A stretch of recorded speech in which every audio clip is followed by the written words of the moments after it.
For generations, America has offered something better. Our security and our prosperity, yes, but our democracy, our very system of government, has been the aspiration of the world. And right now, it's at risk.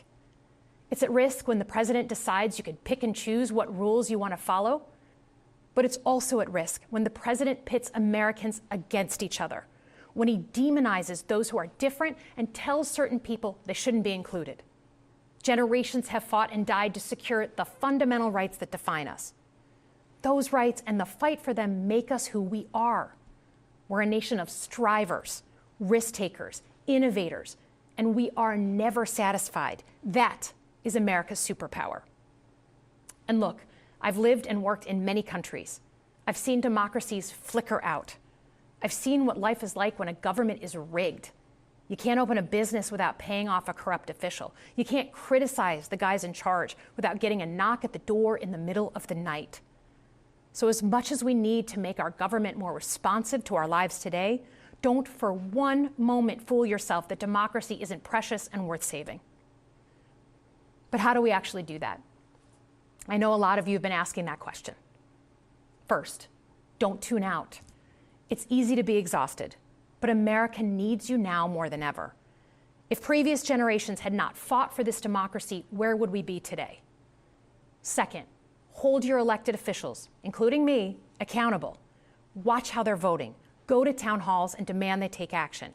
That's as American as apple pie. Third, organize. Pick just one issue you're passionate about and engage. And doom scrolling doesn't count. Join a group that cares about your issue and act. And if you can't find one, start one. Some of the most important movements in our history have come from the bottom up.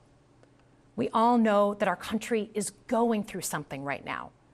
We're not sure what the next day is going to hold, let alone the next decade.